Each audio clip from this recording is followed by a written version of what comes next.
Can you say there are disadvantages of living in Mecca? Of course there are. Yes, because it's so holy and so sacred of a city. The sins therein, they count for much more. So you have to be careful. Some discouraged living in Mecca for fear of taking it for granted, that the ta'zeem of Mecca would go down. And that's why Sayyidina Umar ibn Khattab, he used to say, go make Umrah and leave right away. Because if you stay in Mecca, the great, like, where do you go for sanctity after that? You don't want to ever say, oh, okay, it's nothing. It's no big deal. That's why it's good to take short trips only and have a gap between the trips so that you can have a ta'zeem of the Haramain. Ta'zeem is to aggrandize and for the glory of it. Umar ibn Khattab, after people finished Hajj, he used to tell them to leave so that they don't get familiar with the house, with the Kaaba. And what is this? Is this a hukum shari or is this mustambat? It's mustambat. It's extracted from Allah's speech about the ta'zeem, the aggrandizement of sacred symbols and sacred places, that you never want to become accustomed to this, right? You never want to get used to it.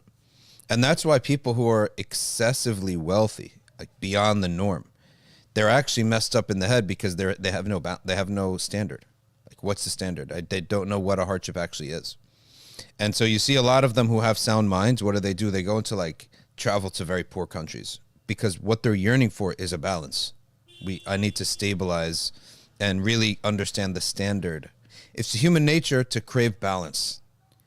Poor people, the smart one amongst them, he craves to feel what is life like when I don't have to worry about money. Like, he wants that feeling. He wants to know he feels like it's necessary. In fact, that's not what you're seeking. What you're seeking is balance. We're always seeking a balance. And when that balance is off kilter, that's where you're not right in the head. You don't become right in the head. And that's why very wealthy countries, eventually they rot. My paper on this in my master's at Georgetown, because my master's actually at George Washington University, but you were able to take 1/3 of your courses at Georgetown. So the whole master's was like, 12 courses. I took 4 of them at Georgetown because they had a professor there that I wanted us to take classes with. So my thing was that one of the reasons why Islamic civilization lasted a long time was because of the prohibitions and rituals that were embedded in it. So when people became pious, they would fast. When you fast, when you have asceticism, when you give away your money, you're actually balancing yourself out. So you slow down the rot. United States today, unfortunately, like, it's become so rich for so long that the latest generations, a lot of them, the kids don't have a balance. And their parents don't have a balance. Their parents, I saw recently a funny meme that parents in the 80s, if you had food on the table and a roof over your head, they were good to go. That's all I need to give you. There's something in their background that informed them of that. Probably World War II vet parents and grandparents, right? Now fast forward to the next generation and the generation after, and you have parents really overdoing it. I saw recently a funny comment that people today can't imagine the fact that our parents used to send us to school, walking. You just walked to school if it was less than a mile or two. Number 2, nobody took a water bottle to school. Today you got kids with a water bottle, Band-Aid kit, lotion, sunscreen. Where is he going to war? He goes to school as if he's going to World War II or something. And on top of that, he's got anxiety. He's got this disorder. He's got that disorder. And nothing happens. I hate to say this, but it's true that in the sense of getting back to balance, sometimes you need a war. I don't think you're going to have a war. I think you're going to have poverty. A friend of mine is telling me Washington, D.C. is getting really bad. And he's telling me that canned fish, there's an article out there, that canned fish, let me pull this up actually, economic warning sign, tinned fish sales are on the rise, CNN Business Report. Not a good sign in a society when canned fish flying off the racks. It means people are poor. So it's to balance things out. Sometimes you need less of something, even something good.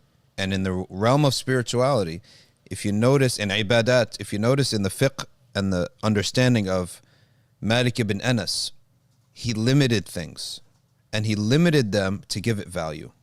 So for example, it's not a sunnah.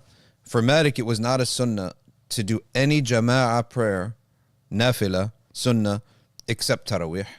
Of course, there's Eid, but as longer ibadat in the nighttime. Qiyamul Layl. Why? Because not just because he was having taslim to what the Prophet ﷺ did, but it's also to give it meaning. If you just leave it open-ended, people may not give it meaning. Likewise, i'tikaf, to him it was the last 10 nights of Ramadan only, to give it meaning. Of course, Shafi'i differed. This is ijtihad. This is not a qawlun fasl. It's an ijtihad. And one of the reasons, though, for these ijtihadat is number one, to not make people confused about what is sunnah mu'akkada and what is a nafila.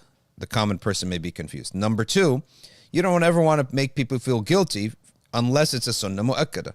You should feel guilty if you leave off a sunnah mu'akkada as a regular habit. You always leave it off. You should feel guilty about that. But he didn't want people to feel guilty where Allah didn't make you feel guilty. So that it happens today. There will be a qiyam night and people just feel terrible if they don't pray it. And the answer to that is that you may actually be burdening yourself more than what Allah's burdening you on. And that's not good. Because you exhaust yourself in this, then you're going to miss an obligation later on. So that's the second feature. A third feature was the scarcity. There's value in scarcity. Value and scarcity are connected. So if you leave something open-ended and you have someone going to Umrah all the time, another thing said Imam Malik in his fiqh is that when you go to Umrah, you do one Umrah. Not you do Umrah in the morning, take a break, go out to Masjid Aisha, put an ihram on, go do Umrah again. And we have from the other madhabs that allow that, for sure, no doubt about that. And they see much value in that, etc. And they also, even from latter Malikis, such as Sheikh al-Maghili, sides with that. He says Malik was right in his time and the latter ulama are right in their time.